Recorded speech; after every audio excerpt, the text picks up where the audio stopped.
Guys, kung bago lang kayo sa YouTube channel ko, please like, comment, subscribe at pindutin ang notification bell at nang ma-update kayo sa lahat ng ating mga gagawin vlog. Guys, ganito ang paraan kung paano tanggalin ang butil dito sa mais. Ito yung mais, guys. Ito yung mais na pinapakain natin sa manok. So ngayon pakitlong pamamaraan kung paano tanggalin ang butil dito sa simpleng pamamaraan. Old school guys, papunta sa tawag nito na hindi naman actually perfect technology, but nasa high tech technology na rin. Okay guys, umpisahan natin. Let's go. Old school guys, old school. Ito ganito ang ginagamit, old school. Ito, sa kamay. Ito yung mga pamamaraan kung paano tanggalin. Pakamay. Yan. Yan guys, pakamay. So ngayon, matagal. Matagal guys pag pakamay. Yan. Matagal siya. Matagal pag pakamay. So ngayon, ito guys, pakamay matagal. Mahirap pag nag-iisa lang nagbablog, walang cameraman. Ganito guys, matagal. Yan, manual. Matagal. So, gamitan natin ng medyo effective. Gamitan natin ng medyo effective na para mabilis at hindi masakit sa kamay. Ganito na naman. Okay na yon. Okay na yung kanina, okay na. So, ito yung pangalawa. Ito guys, gagamitin natin para mabilis at effective din to.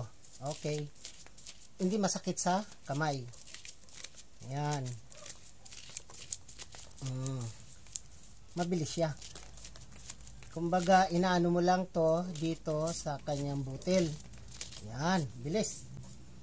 So, pakita ko naman sa inyo ang ibang pamamaraan pa. Ito guys. Ito ay sapatos ng buta na maliit. Ngayon, sa simpleng pamamaraan gagamitin natin. DIY lang ito guys ha, DIY. Okay, let's go. Ito naman.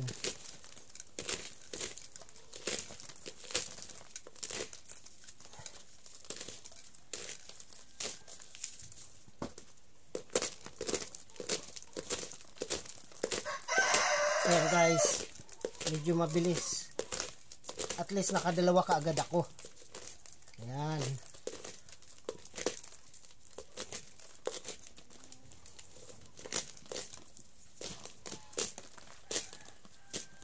Ayan, nakadalawa. Ito medyo high tech. High tech na DIY. So, okay na. And then, pangatlo, gagawin natin guys. At ang pangatlo ay ito. Ito naman ay galing sa kadina ng motor. Ang ginawa natin dahil meron naman tayong stock dito. So ginawa natin. Ito pangatlong DIY. Ito guys. Mga simpleng pamamaraan kung paano makapagtanggal ng butil ng mais. Ito.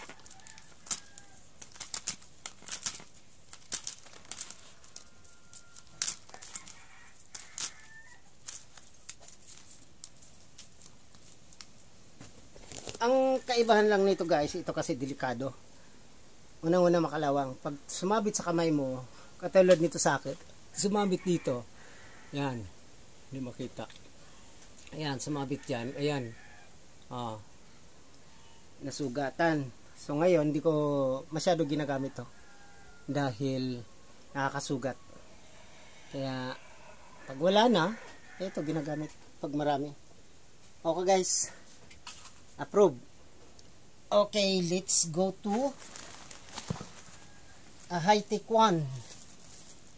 Etong high-tech. Ito guys. Ito ang high-tech.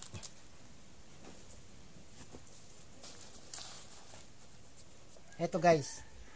high-tech siya pero hindi naman siya masyadong perfect. Ganun din. Pero ang kagandahan, mabilis. Ito guys, ang paano paggamit.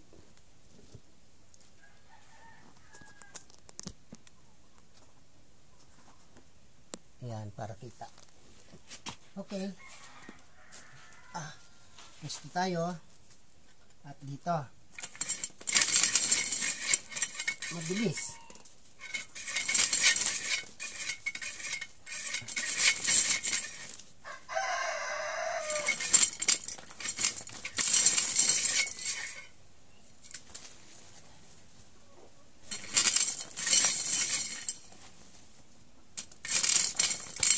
Mabilis siya dun sa una kong pinakita sa inyo guys, kasi salang ka lang ng salang, isasalang mo lang siya, ngayon ikutin mo lang yung mga sobra-sobra, yan mo lang.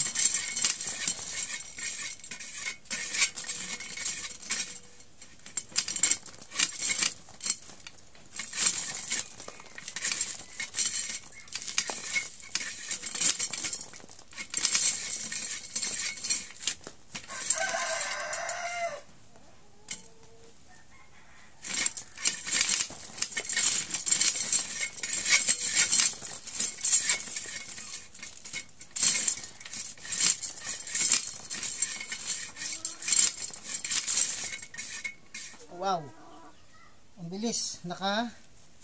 Ilang kagad ako, 1,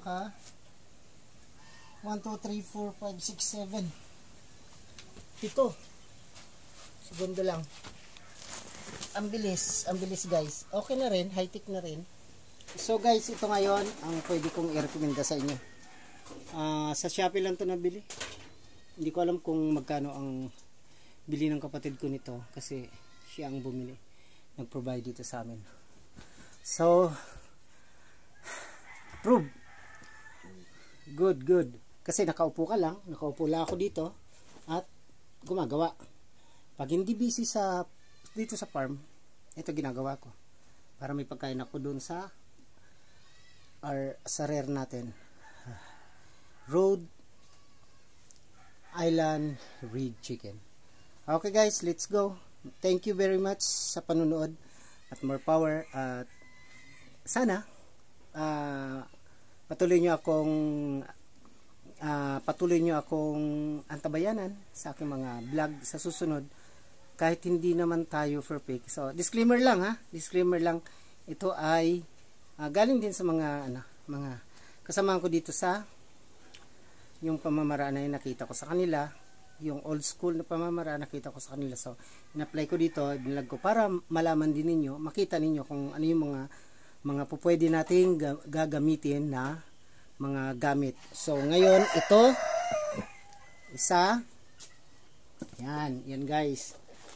Tapos ito isa din.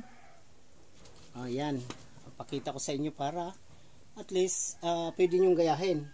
So ito original na to. Diyan ang galing sa cab, diyan mismo sa mais. So maka ano ka ng isa, pwede mo nang gamitin or pakamay. So meron tayong 1, 2, 3, 4, 5, 5 pala. So guys, 5 pamamaraan and simpleng pamamaraan paano tanggalin ang butil sa kanyang cab, sa kanyang dito. So guys, thank you very much, at sana patuloy nyo akong bigyan ng thumbs up at subscribe. Thank you sa mga susunod na vlog. Thank you very much. Bye bye.